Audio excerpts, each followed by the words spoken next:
తిండి కలిగితే కండ కలదోయ్ కండ కలిగిన వాడేనే మనిషోయ్ అని చెప్పిన మహాకవి గురజాడ నడియాడిన ఉత్తరాంధ్ర నేలపైనే ప్రపంచం మెచ్చిన మల్లయోధుడు కోడి రామ్మూర్తి నాయుడు.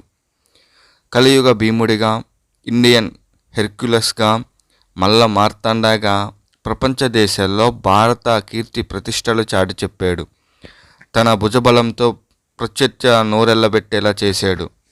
బండరాళ్లను గుండెపై పెట్టి పగలగొట్టించడం, 1.5 టన్నుల బరువును గుండెపైన పెట్టించి మొయ్యడం, ఏనుగును ఛాతీపై ఎక్కించుకోవటం వంటి ఒళ్ళు గగ్గురు పురిచే విన్యాసాలు చేసి రామ్మూర్తి నాయుడు గురించి 20వ శతాబ్దం ఆరంభంలో ప్రజలు కథలుగా చెప్పుకునేవారు.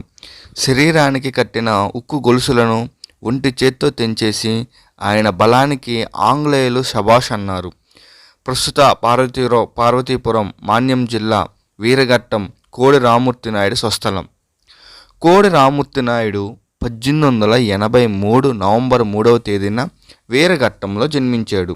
చిన్నతనంలోనే తల్లిని కోల్పోయాడు. తల్లి లేని పిల్లోడు కావటంతో రామ్మూర్తిని తండ్రి వెంకన్న నాయుడు ఎంతో గాభారంగా పెంచేశాడు. ఈ గారాబంతో రామ్మూర్తి నాయుడు బాల్యంలోనే బడికి వెళ్లకుండా డుమ్మా కొడుతూ వీరఘట్టంకు సమీపంలో ఉన్న రాజా చెరువు వద్దకు రోజు వెళ్ళి వ్యాయామం చేస్తూ ఉండేవాడు. కొడుకును చదివించాలనే దృష్టి ఉన్న వెంకన్న రామ్మూర్తిని విజయనగరంలో ఉన్న తన తమ్ముడు నారాయణ స్వామి ఇంటికి పంపించాడు. అక్కడికి వెళ్ళిన రామ్మూర్తి చదువు కంటే వ్యాయామం వైపే మొగ్గు చూపుతుండడంతో పినతండ్రి రామ్మూర్తిని మద్రాసు పంపి వ్యాయామ కళాశాలలో చేర్పించాడు. తర్వాత విజయనగరంలో తన చదువుని కళాశాలలోనే రామ్మూర్తి నాయుడు వ్యాయామ ఉపాధ్యాయునిగా బాధ్యతలు స్వీకరించాడు. వ్యాయామ విద్యను బోధిస్తూనే వాయుస్తంభన, జలస్తంభన విద్యపై పట్టు సాధించాడు. ఇలా వ్యాయామం, దేహ దారుఢ్యం, యోగా విద్యలను అలవోకగా ప్రదర్శించేవాడు. ఇన్ని విద్యలు తెలిసిన రామ్మూర్తి అలానే ఉంటే ఆయన చరిత్ర ఇన్ని మలుపులు తిరిగి ఉండేది కాదు. కొన్నేళ్లకు విజయనగరంలో రామ్మూర్తి ఒక సర్కస్ కంపెనీ స్థాపించాడు. ఇది ఆయన పేరును అంతర్జాతీయ స్థాయికి తీసుకెళ్ళింది. ఊపిరి బిగబట్టి ఉక్కు గొలుసులు తెంపి రామ్మూర్తి తన 20 ఏళ్ల వయసులోనే గుండె మీద 1.5 టన్ను బరువును మోసి చూపించాడు. సర్కస్లో మరింత కఠినమైన విన్యాసాలు చేసేవాడు. రామ్మూర్తిని ఉక్కు గొలుసులతో బంధించేవాడు. ఊపిరితిత్తుల నిండా గాలి పూరించి ఆ గొలుసులను తెంచేవాడు.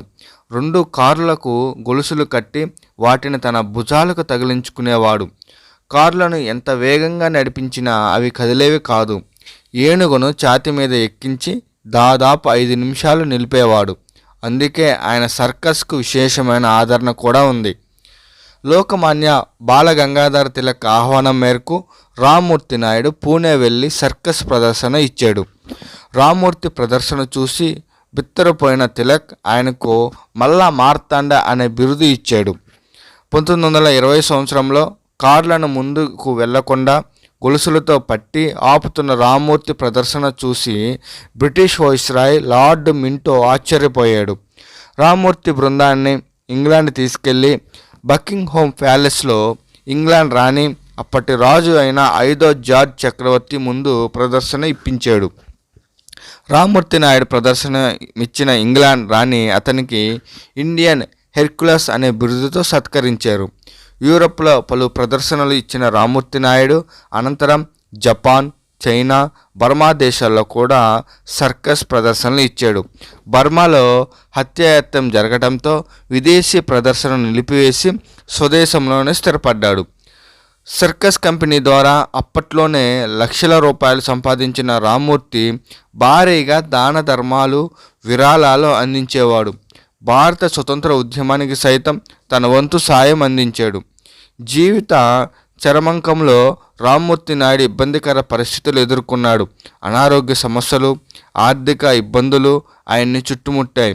కొంతమంది శిష్యులతో కలిసి ఒడిస్సాలోని కలహండి సంస్థానాధీశుని పోషణలో ఉండగా 1942 జనవరి 16వ తేదీన రామ్మూర్తి నాయుడు కన్నుమూశారు. రామ్మూర్తి నాయుడు జీవిత చరిత్ర ఆధారంగా బయోపిక్ తీసేందుకు 2 ఏళ్ల కిందట కొంతమంది సినిమా వాళ్ళు వీరఘట్టం గ్రామానికి వచ్చి అక్కడ పరిస్థితులపై ఆరా తీశారు. వారం రోజులు వీరఘట్టంలోనే ఉండి వారి కుటుంబ సభ్యులతో మాట్లాడారు. సినీ నటుడు దగ్గుబాటి రానా కోడి రామ్మూర్తి నాయుడిగా నటించనున్నారని అప్పట్లో వార్తలు కూడా వచ్చాయి.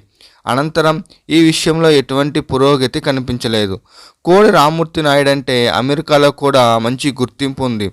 అంతర్జాతీయ స్థాయిలో భారతదేశ కీర్తి ప్రతిష్టలను చాటి చెప్పిన అటువంటి మహానుభావుని చరిత్రను భారత ప్రభుత్వం గుర్తించాలి.